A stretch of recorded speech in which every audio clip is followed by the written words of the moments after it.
Are you getting frustrated with the seller's market that we seem to find ourselves in right now? That you're not sure about the different steps that are going to get you through the home buying process?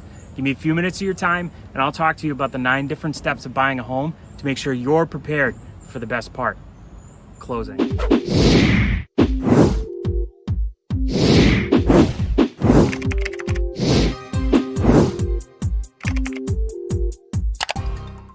Buying a home is most likely the largest financial transaction you will ever make.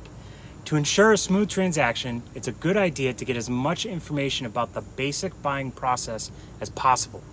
The following steps should be used as a guide when purchasing any type of home to avoid any type of mistake that could cost you money. Step 1, educate yourself. Begin by doing some research online to familiarize yourself with some of the options that are available to you when buying a home. Should you buy a multifamily, single family, condo? You want to start thinking about what town you're going to live in, some of the things you're going to be looking for in a home. You want to know how long your commute to work is going to be, what the schools are like. Find out if the town has any features that you're looking for, such as parks, places of worship, cultural centers, and shopping. Drive by homes currently on the market to get a feel for the neighborhoods in the town. One of the most important parts in the buying process is figuring exactly how much you are comfortable spending. You should not purchase a home based on what the bank says you can afford, but rather what you are comfortable spending each month. Doing some research, you'll know whether buying a home is the best option for you right now. Step number 2, meet with a buyer's agent. Choosing a buyer's agent is an important step in buying a home because this is the person that will guide you throughout the entire buying process. Some buyers believe it's better to work with the listing agent directly, thinking they will get a better deal. But nothing could be further from the truth. The listing agent is obligated to the seller's interests. A buyer's agent, on the other hand, will look out for your best interests, do all the legwork for you, and negotiate the best price for you. Don't look for an agent who is too nice and tells you what you want to hear. Hire an agent who will be honest with you and won't try to push you into buying a house you aren't sure about. A good buyer's agent will want you to find the right home. Once you find an agent you're comfortable with, have some questions ready for your first meeting. This is a chance for buyer's agents to ask you about how your search is going and to answer the many questions that arise when buying a home. Your agent should help outline every aspect of the home buying process so you'll have a better idea of what is involved. This is also your opportunity to discuss in detail what type of home you're looking for, your price range, and which towns or town you'll be interested in moving to. Your agent will probably have some suggestions based on your criteria and may have already begun searching for homes online, which they will be able to go over with you as well. After you discuss some of your preferences, your agent can begin some more thorough research on what's on the market. Step 3, pre-approval process. Getting pre-approved for a loan lets you know how much a bank will lend to you to purchase a home. This way, you won't waste any time looking at homes that are priced out of your price range. Getting a pre-approval helps you find a lender that works for you in terms that are suitable to what you're looking for when buying a home. Working with a qualified mortgage broker is one of the best things a buyer can do to ensure a successful transaction. The mortgage broker should be very knowledgeable with all of the mortgage programs that are available to you and advise you on which documents you'll need to provide for the pre-approval process. The mortgage broker will pull your credit report, review your tax returns, bank statements, and pay stubs to get everything in order, so be prepared to provide all of these. Step 4, property search and viewings. This is the fun part. Our Buyer Advantage program allows you to have free access to every home that is available for sale in Massachusetts and New Hampshire.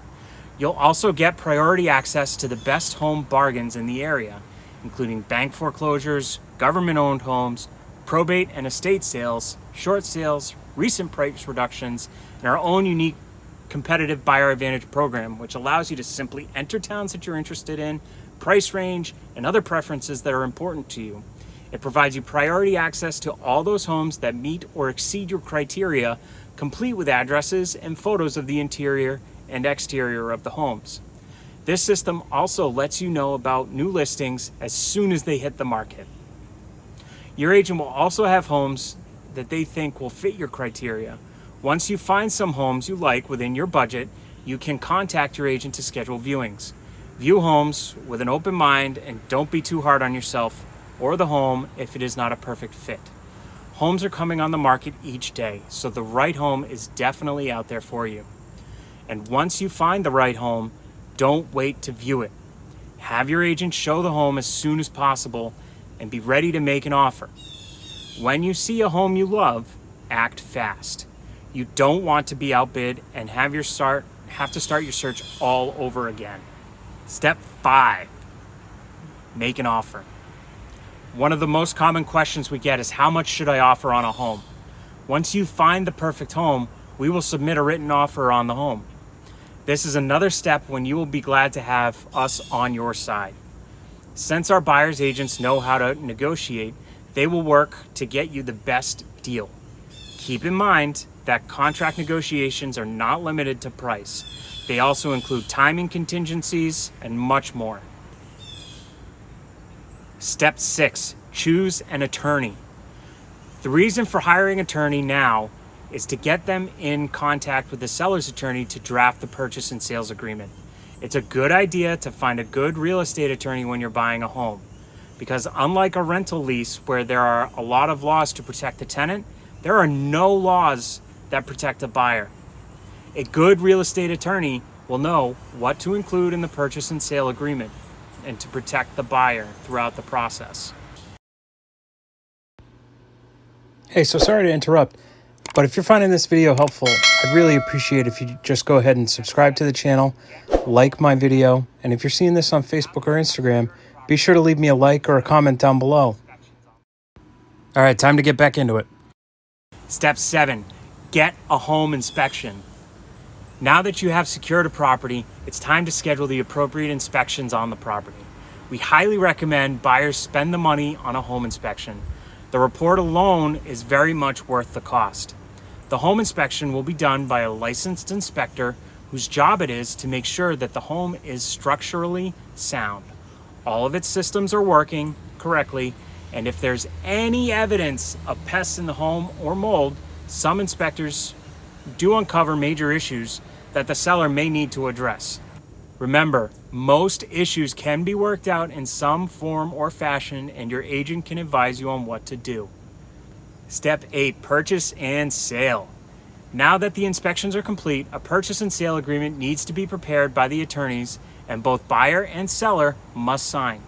The purchase and sale agreement gives more detail of the transaction, including specifics on the property, the contingencies and responsibilities of the buyer and seller. This is also where you will be expected to put additional down payment money that will be held in the listing broker's escrow account until closing. This amount is usually between 3 to 5% of the purchase price, so make sure you have this money available. The final step, step number 9, is closing. This is where all the hard work pays off and you become the owner of a home.